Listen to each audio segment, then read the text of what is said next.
متعارف تھے اور مجھے یہ دکھایا گیا تھا کہ یہ تو جناب جہنم میں رہتے ہیں. مطلب آئرن کرٹن جو تھا وہ سب سے بڑا اندھیرا تھا، لیکن میں اس اندھیرے کا اسیر نہیں ہوا.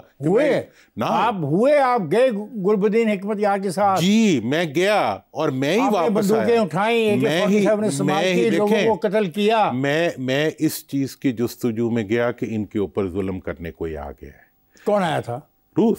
جب میں نے یہ دیکھا کہ یہ حریت پسند جو ہیں جب روس نکل جاتا ہے تو پھر بھی یہ آپس میں لڑتے ہیں، تو میں واپس آ گیا. اس کے بعد نہیں گیا کسی صورت نہیں گیا.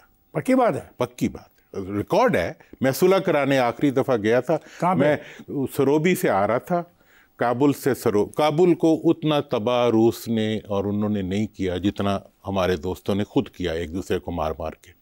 اور ایک دفعہ میں صلح کرانے ہم وہاں گئے تھے تو میں کابل سے سروبی جا رہا تھا، ہمیں پیسیج تھا. تو وہاں ایک ہمارے افغانوں کو عادت ہے بڑی اونچی مسجدوں میں سپیکر لگاتے ہیں. تو مغرب کے وقت ہو گیا سیز فائر.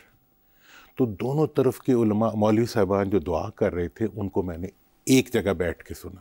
ادھر والا بھی کہہ رہا تھا کفار کے جو ایجنٹ ہیں اللہ انہیں برباد کرے، اور ادھر سے بھی آواز آ رہی تھی کہ کفار کے. تو میں پھر وہیں سے اٹھا اور میں واپس آ گیا. اس سارے معاملے میں قاضی حسین احمد کا کیا کردار ہے؟ قاضی صاحب ایک محبت کرنے والے انسان تھے، ٹھیک ہے جی، اور ان کی شدید خواہش تھی کہ کسی طرح جس حقیقت کو حقیقت نہیں بنایا جا سکا اس کو وہ حقیقت بنا سکتے. کسی طرح افغانستان کے اندر وہ خواب جو میں نے بھی دیکھے تھے انہوں نے بھی دیکھے. آپ نے کیا خواب دیکھا تھا؟ ہم نے خواب یہ دیکھا تھا کہ یہاں سارے لوگ مسلمان جو ہیں وہ اکٹھے ہو جائیں گے، اللہ کا نظام آ جائے گا. چلے اب آپ قاضی صاحب کی طرف آ گئے ہیں، پاسبان بناتے ہیں آپ 1988-90. مجھے یہ بتائیں کہ آپ کے ابتدائی دور میں تنظیم کی سرپرستی تو کر رہے تھے قاضی حسین احمد، پھر انہوں نے آپ کی سرپرستی کیوں چھوڑ دی؟ حالانکہ آپ نے ان کو تباہ کرا دیا، ظالموں قاضی آ رہے کا نعرہ دے کے ایک انتہائی ایسے شخص کو جو بہت پیس لونگ تھا، آپ نے اس کو ایک ایسا نام دے دیا جیسے کہ پتہ نہیں کوئی فلمی کریکٹر ہے. تو اس کی غلطی کی ذمہ داری لیتے ہی نہیں لیتے ہو؟ قاضی صاحب کا جو سیاسی سفر تھا وہ ہم نے شروع کرایا پاسبان سے. اس سے پہلے وہ محترم جناب امیر جماعت اسلامی قاضی حسین احمد. کیا خیال ہے کہ امیر جماعت اسلامی کا درجہ جو ہے اس ملک میں کوئی اہمیت نہیں رکھتا؟ ہم نے انہیں جو درجہ دیا وہ یہ تھا کہ ظالموں قاضی آ رہا ہے، اور وہ ایک مذاق بن گیا. کے لیے وہ ایک مذاق بن گیا. وہ مذاق نہیں بنا. اسی کے بعد قاضی کی پہچان، بلکہ مجھے پروفیسر یعنی آپ یہ کہنا چاہ رہے ہیں کہ جماعت اسلامی کے امیر کی جو شناخت تھی وہ آپ کے نعرے کی وجہ سے بنی؟ جماعت اسلامی کے امیر کی جو عوامی چہرہ تھا. تو پھر کیوں چھوڑ گیا؟ عوامی چہرہ کیوں چھوڑ گیا؟ نہیں چھوڑا. نہیں، انہوں نے آپ کی نہیں کوئی. ہم نے انہیں چھوڑا. کیوں چھوڑا؟ ہاں وہ آپ میرے سے پوچھیں. کیوں چھوڑا؟ دیکھیں جی، بنیادی طور پر جب پاسبان بنی تھی، دیکھیں پاسبان ایک بڑا فینومینا ہے. پاسبان میرے پاس یہ فینومینا پڑا ہوا ہے. پاسبان کیا بنی؟ پاسبان بنائی کراچی کے کچھ لڑکے تھے، اس میں انجینئرنگ یونیورسٹی کے لڑکے تھے، الطاف شکور تھا، ڈاکٹر مسعود محمود خان تھا، ڈاکٹر بشیر لکھانی تھا. یہ لوگ تھے جنہوں نے پاسبان بنائی. یہ سب نام صحیح ہیں، یہ ابھی تک پاسبان میں ہے. یار بات کو سن لینا.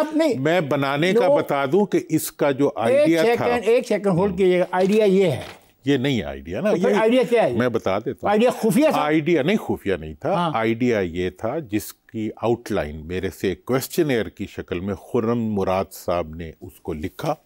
پروفیسر خورشید صاحب، قاضی حسین احمد صاحب، اللہ مغفرت کرے چودھری رحمت اللہ صاحب. یہ جو چیز ہے یہ آپ پڑھنا پسند کریں گے، اگر آپ برا نہ منائیں تو کیا آپ اس پر ایک نظر ڈالنا پسند کریں گے؟ کیا یہ پاسبان پاکستان نہیں ہے؟ کیا میں کچھ غلط پڑھ رہا ہوں؟ میں کچھ غلط کہہ رہا ہوں آپ سے؟ یہ انہوں نے، مجھے نہیں پتا یہ کیا ہے. یہ اچھا آپ کو پڑھ لیں، آپ کے سامنے سر وقت لیں، ٹیک یور ٹائم، ہری میں نہ کریں، کوئی جلدی نہیں ہے مجھے. اس میں کوئی غلط بات ہے تو مجھے بتا دیجیے کہ سر افتخار صاحب یہ غلط لفظ لکھا ہوا ہے. آپ نے ایک اچھے بڑے امیر جماعت اسلامی کو ایک ایسا کریکٹر بنا دیا، بعد میں وہ آپ سے پیچھے ہٹ گئے. دیکھیں یہ جو بھی دیکھیں، اگر کوئی کہتا ہے نا میں نے کیا، مجھے کوئی اعتراض نہیں، میں نے تو چھوڑ دیا. دیکھیں یہ نوجوانوں کی تنظیم تھی، یہ حقائق میں آپ کو بتا. یہ حقائق نہیں ہے. نہیں، یہ حقائق. حقائق کیا ہیں پھر؟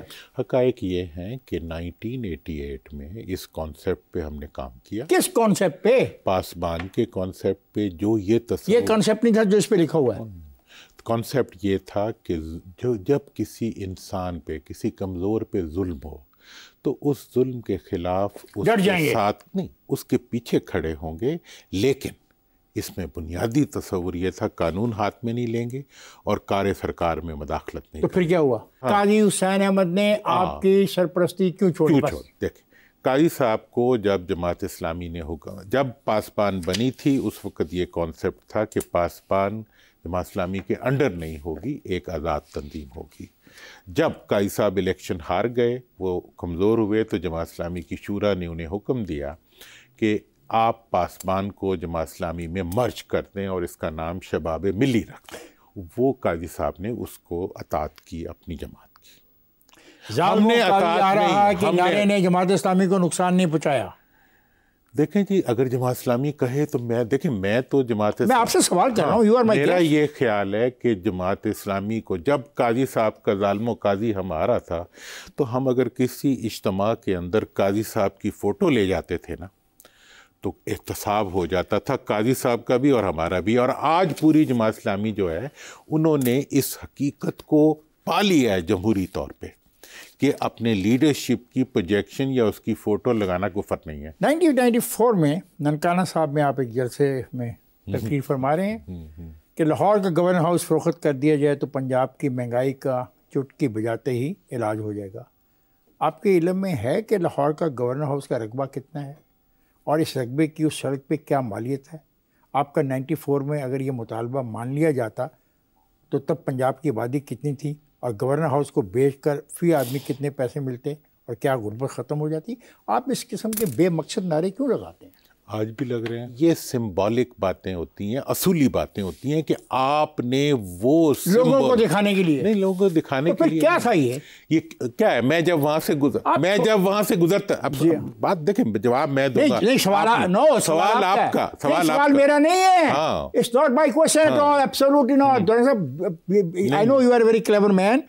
کلیور نہیں ہے آپ. You are a very developed, clever journalist. No, I'm not a clever man like you. اچھا، جلسہ آپ کر رہے ہیں، قیادت آپ کر رہے ہیں، تقریر آپ فرما رہے ہیں. میں تو پوچھ رہا ہوں کہ گورنر ہاؤس کا رقبہ کتنا ہے، رقبے کی اس سڑک پہ مالیت کتنی ہے. دیکھیں، میں یہ پوچھ رہا ہوں میں نے کیا کہا ہے میں بتاؤں گا نا. ہاں، کیا بتائیں گے؟ میں یہ بتا رہا ہوں کہ جتنے بھی اس قسم کے سمبلز ہیں جو کہ اقتدار کی ہیبت طاری کرتے ہیں عوام کے اوپر، میں ان کو نہیں مانتا. یہ تو میرا سوال ہے آپ سیاستدانوں سے کہ آپ صرف لوگوں کو خوش کرنے کے لیے ایسی باتیں کرتے ہیں. میرا سوال یہ تھا. دیکھیں، میں آج 84 سے آج تک جتنا ڈیولپ ہوا ہوں، میں جو آج باتیں کر رہا ہوں میں اپنی غلطیوں سے سیکھ رہا ہوں. یہ غلطی ایسے بیانات نہ دیا کریں. یہ بیانات جو ہوتے ہیں نا یہ اتنے پریکٹیکل نہیں ہوتے. اوکے،